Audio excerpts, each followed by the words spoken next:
Pemirsa, menuju Pilpres 2024, mesin politik terus memanas. Dalam perkuat pasangan Capres dan Cawapres, beragam visi misi digaungkan untuk menarik perhatian masyarakat dalam kampanye pada 28 November hingga 10 Februari mendatang. KPU juga telah mengumumkan nomor urut Capres yang selanjutnya masuk dalam tahap kampanye. Ya Allah, kabulkanlah doa kami. Tiada kuasa kecuali Haji Muhammad.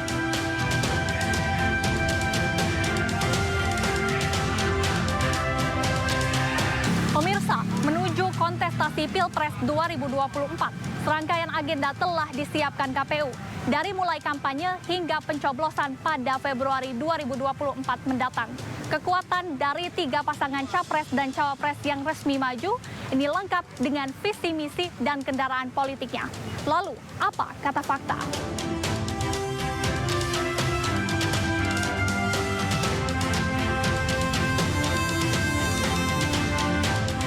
Pasangan Ganjar dan Mahfud yang diusung oleh PDIP, P3, Hanura, Perindo memiliki visi dan misi bertema menuju Indonesia Unggul.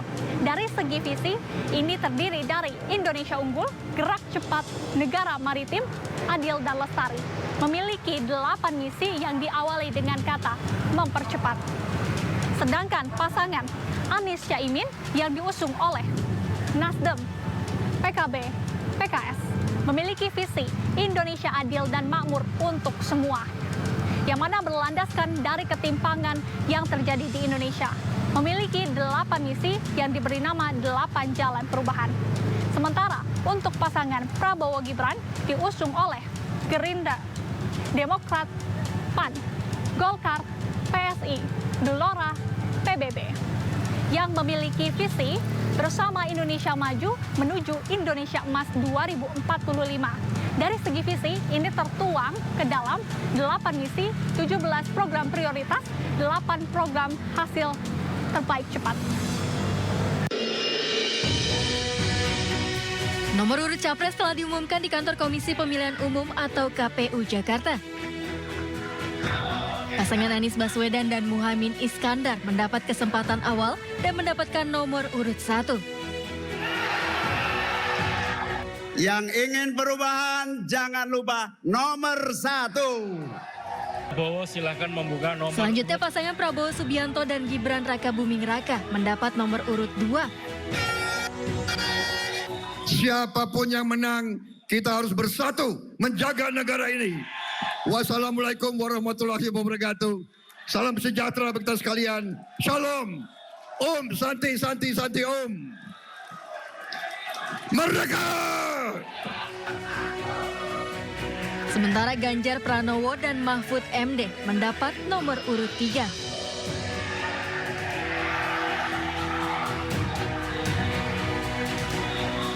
Ini bukan persoalan Ganjar, bukan persoalan Mahfud, bukan sekedar hanya persoalan kekuasaan.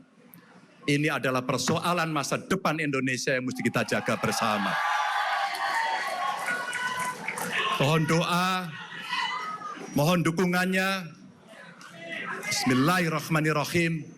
Insya Allah pasangan Ganjar Mahfud siap untuk melaksanakan itu.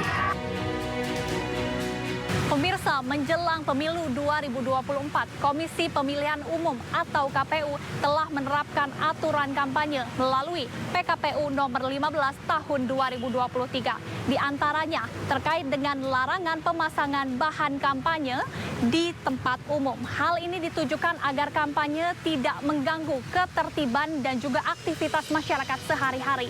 Kemudian larangan tindakan dan perilaku dalam kampanye, yakni seperti mempersoalkan dasar negara Pancasila dan membahayakan NKRI.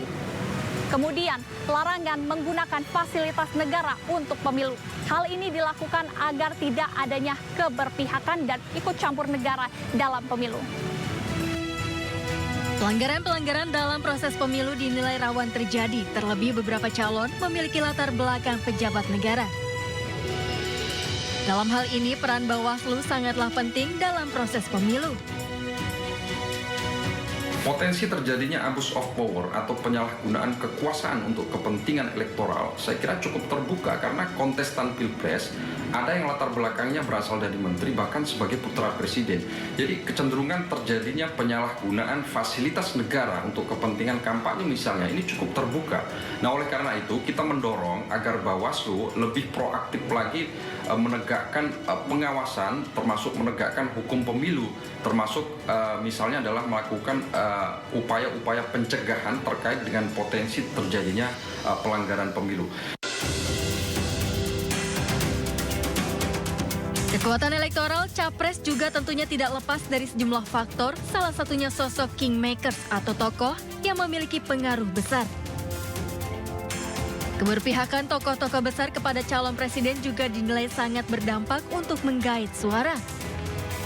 Pilpres saya kira bukan hanya menjadi arena pertarungan antar capres dan cawapres, tetapi juga menjadi arena pertarungan antar kingmaker. Nah, saya kira kingmaker ini turut memainkan peran strategik sebagai salah satu variabel penting pemenangan. Nah, di porosnya Pak Ganjar Mahfud kita melihat figur kingmaker ini tersentral pada Bu Megawati Soekarno Putri, sementara di Koalisi Indonesia Maju kita melihat ada sosok Pak Prabowo dan Pak Jokowi yang memilih untuk berkoalisi, sementara di porosnya Pak Anies kita melihat figur kingmaker ini lebih cenderung dimainkan oleh Pak Surya Paloh yang dari awal memang mendorong Pak Anies Baswedan sebagai calon presiden. Nah, selain kingmaker, saya kira Pilpres juga menjadi arena pertarungan para tokoh dan kita melihat di semua poros capres-cawapres ada banyak tokoh yang berbeda latar belakang mulai dari purnawirawan, TNI, polisi, kemudian ulama, kiai, tokoh-tokoh penting hingga artis yang saya kira semuanya akan memiliki magnet elektoral dengan derajatnya masing-masing dalam rangka mengambil atau merebut hati pemilih.